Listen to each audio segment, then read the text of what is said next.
नमस्कार, बहुत स्वागत है आपका। धनतेरस के दिन बहुत सारे प्रयोग किए जाते हैं। आज हम एक ऐसे पौधे के बारे में बताएंगे जो न सिर्फ तंत्र क्रियाओं में प्रयोग होता है, बल्कि अगर इसको धनतेरस के दिन लाकर सिद्ध कर लें तो धन की प्राप्ति तो होती है, शत्रु भी शांत रहते हैं, और जो बाधाएं हैं, भाग्य को किसी ने बांध दिया है, तंत्र मंत्र प्रयोग किया है आपके ऊपर, उनसे भी मुक्ति मिलती है।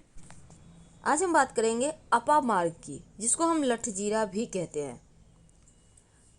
आपके आसपास अभी जैसे कि बारिश के मौसम में ये पौधा आपको ज़्यादा दिखेगा, और इस पौधे का पहचान ये है कि जब आप इसके पास से गुजरेंगे ना, तो इसके जो फल है वो आपके वस्त्र से, कपड़े से चिपक जाते हैं। आपने देखा होगा, कहीं आप सफ़र कर रहे होंगे, कभी बचपन से लेकर अभी तक आपके साथ ऐसा जरूर हुआ होगा, कुछ ना कुछ आपके कपड़े में चिपक गया है। तो ये जो चिपकता है ना, इसको लठजीरा कहते हैं।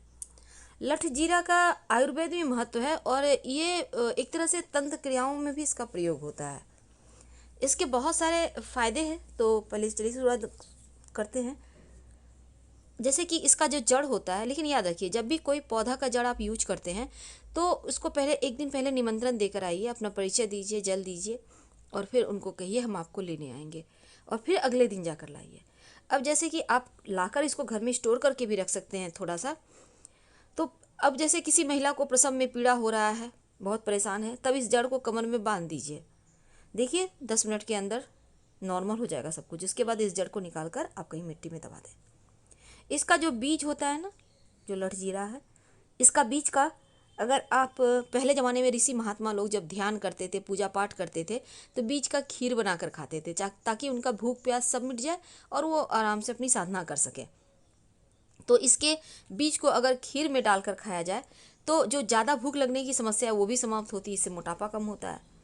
अब तीसरी बात, देखिए इसका जड़ में अमृत का वास होता है, अमृत तत्व का वास होता है। कहा जाता है कि जब समुद्र मंथन के समय अमृत निकला था, तो देवता और दानवों की लड़ाई में अमृत की एक बूंद जैसे दुर्वा घास के ऊपर गिरी थी, उसी तरह इस लठजीरा अपामार के ऊपर भी गिरी थी। तो इस अमृतवास जड़ को अगर आप इसका दातुन करते हैं, कि ब्रश करते हैं, दांत धोते हैं लगातार कुछ दिनों तक, तो आपकी वाणी में सिद्धि आ जाती है, यानी कि आप जो बोलेंगे वो सच होगा। अब लठजीरा का जो जड़ है ना, इसको अगर पान के पत्ते के साथ रस, लठजीरा का थोड़ा सा रस, जड़ घिस लें, पान पत्ते का थोड़ा सा घिस कर जड़ निकालें, दोनों को मिक्स करके तिलक लगाइए। आप लगातार इस तिलक को यूज कीजिए, ये तीव्र वशीकरण पैदा करता है। आप खुद लगाइए, आपके पति, आपके ससुराल वाले, आपके आस पड़ोस, आपकी पूरी सभा को आप वशीभूत कर सकते हैं। बड़े बड़े जो साधु महात्मा हैं इसी सब तिलक का प्रयोग करते हैं, तभी तो लोग उनको उतने फॉलो करते हैं, सुनने जाते हैं। तो इस तिलक को प्रयोग करके आप अपने भी घर में अपना सिक्का जमा सकते हैं। अब देखिए लठजीरा का जो जड़ है, अगर कोई बांझ स्त्री को कपिला गाय, यानी जो गाय पहला बच्चा जिसने दिया है, तो अगर वो बच्चा बछड़ा है, तो अगर इसके दूध में आप घिस कर पिला दें बंध्या स्त्री को भी, इस जड़ को, लठजीरा की जड़ को, तो उसको संतान प्राप्ति होती है, वो भी पुत्र संतान। अगर वो बछिया है तो फिर पुत्री संतान। तो ये कपिला गाय के दूध में इसको पिलाने से, ये उपाय करने से संतान जरूर पैदा होता है, क्योंकि ये बहुत ज़्यादा इसके शक्तिशाली प्रभाव होते हैं। भगवान श्री कृष्ण को सबसे ज़्यादा प्रिय है ये पुष्प, और वैसे तो कई कथाओं में उल्लेख मिलता है कि भगवान श्री कृष्ण वैजयंती की माला धारण करते थे। तो इस माला के अपमान के कारण इंद्र से लक्ष्मी रूठ गई और देवराज इंद्र को दर दर भटकना पड़ा। वैजयंती फूल के विषय में ये भी कहा जाता है कि बहुत ही सौभाग्यशाली वृक्ष होता है। इनके बीजों की माला धारण करने से 9 के 9 ग्रह आपको अनुकूल फल देने लगते हैं और ग्रह दोषों से बचाव होता है। मंत्र साधना में भी इसकी माला का उपयोग करना बहुत ही ज़्यादा सिद्धि देने वाला और लाभप्रद माना जाता है। मान्यता है अगर पुष्य नक्षत्र में वैजयंती के बीजों की माला धारण करें तो आपके जीवन में कभी धन की कमी नहीं होती। तो वैजयंती के फूलों का बहुत ही सौभाग्यशाली वृक्ष में गिनती होता है, और इसकी माला पहनने से सौभाग्य बढ़ता है। सोमवार शुक्रवार को आप या फिर पुष्य नक्षत्र में गंगा जल से या शुद्ध जल से धोकर धारण कर सकते हैं। अगर वैजयंती के बीजों की माला से भगवान विष्णु या सूर्यदेव की उपासना करें तो ग्रहों के दुष्प्रभाव से मुक्ति मिलती है, शनि के दोष समाप्त हो जाते हैं और इसको धारण करने से लक्ष्मी प्रसन्न रहती है। प्रतिदिन अगर आप इस माला से मंत्र जप करते हैं तो आत्मविश्वास बढ़ता है, धन प्राप्ति के मार्ग बनने लगते हैं, मान सम्मान बढ़ता है, मानसिक शांति मिलती है, हर कार्य में व्यक्ति सफलता पाता है। अगर पुष्य नक्षत्र में वैजयंती के बीजों की माला धारण करें तो ये सर्व मनोकामनाओं को पूर्ण भी करता है।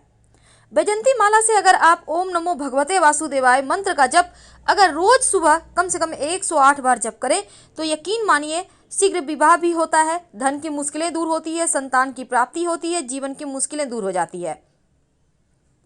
वैजयंती माला की एक कथा आती है कि इंद्र ने अहंकारवश वैजयंती माला का अपमान कर दिया था। परिणाम स्वरूप महालक्ष्मी उनसे रूठ गई और उन्हें दर दर की ठोकरें खाना पड़ा। देवराज इंद्र अपने हाथी ऐरावत पर भ्रमण कर रहे थे और मार्ग में उनकी भेंट महर्षि दुर्वासा से हुई। उन्होंने इंद्र को अपने गले से पुष्पमाला उतारकर भेंट स्वरूप दे दी। इंद्र ने अभिमानवश उस पुष्पमाला को ऐरावत के गले में डाल दिया और ऐरावत ने उसे गले से उतारकर अपने पैरों तले रौंद डाला। अपने द्वारा दी गई भेंट का अपमान देखकर महर्षि दुर्वासा जो थे उनको बहुत क्रोध आया और उन्होंने इंद्र को लक्ष्मीहीन होने का श्राप दे दिया। बाद में पश्चाताप स्वरूप उन्होंने प्रयोग किए, तब जाकर उन्हें फिर से राज वापस मिला। तो वैजयंती माला के 5 रहस्य हैं। पहली बार राधा और उनकी सखियों के साथ रासलीला खेली थी, तब राधा ने उन्हें वैजयंती माला पहनाई थी। वैजयंती पुष्प के जो बीज होते हैं, इसकी एक खूबी है जो भगवान के वरदान का फलस्वरूप है, क्योंकि इसके दाने कभी टूटते नहीं, सड़ते नहीं, हमेशा चमकदार बने रहते हैं। इसका मतलब है जब तक जीवन है तब तक ऐसे ही बने रहेंगे। दूसरा यह कि माला एक बीज है। बीज सदैव भूमि से जुड़कर ही खुद को विस्तारित करता है। इसका मतलब है कितने भी बड़े क्यों ना हो जाओ, हमेशा अपनी भूमि से जुड़े रहो। कहते हैं भगवान श्री कृष्ण वैजयंती माला को 2 कारण से पहनते थे। पहला तो वैजयंती माला से शोभा, सौंदर्य और माधुर्य की अधिष्ठात्री देवी लक्ष्मी छिपी रहती है इस माला के अंदर, और भगवान श्री कृष्ण के हृदय में श्री राधा के चरण विराजमान रहते हैं। इसीलिए लक्ष्मी जी ने वैजयंती माला को अपना निवास बनाया और जो हर समय भगवान के वक्ष स्थल पर रहती हैं।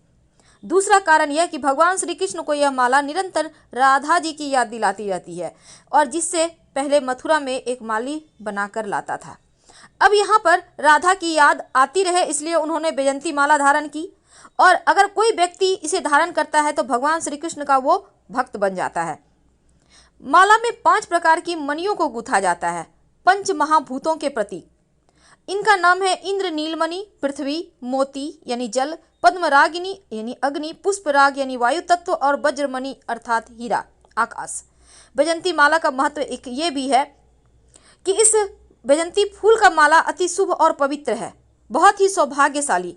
इनकी माला पहनने से सौभाग्य भी बढ़ता है और माला को आप किसी भी दिन पहन सकते हैं। वैसे सोमवार और शुक्रवार हो तो अति उत्तम, तो सम्मान भी बढ़ेगा, शांति भी मिलेगी। अगर आप नियमित रूप से वैजयंती पुष्प भगवान श्री कृष्ण को अर्पित करते हैं तो जीवन में अन्न धन वस्त्र की कमी कभी नहीं होगी। दिन दूनी रात चौगुनी आप तरक्की करते जाएंगे। ये माला जब पहनिएगा तो दिन में पहनिए, रात में सोने के पहले उतार कर रख दीजिएगा, अगले दिन फिर नहाकर पहन लें, क्योंकि रात में सोने से फिर इसका प्रभाव कम हो जाएगा। इसलिए सोने के पहले आपको उतार कर रख देना है और सुबह स्नान करने के बाद पहन लेना है। हम आपसे विदा लेते हैं। जानकारी अच्छी लगे तब लाइक कर सब्सक्राइब करें, अपनों से शेयर करें, कमेंट करें। धन्यवाद।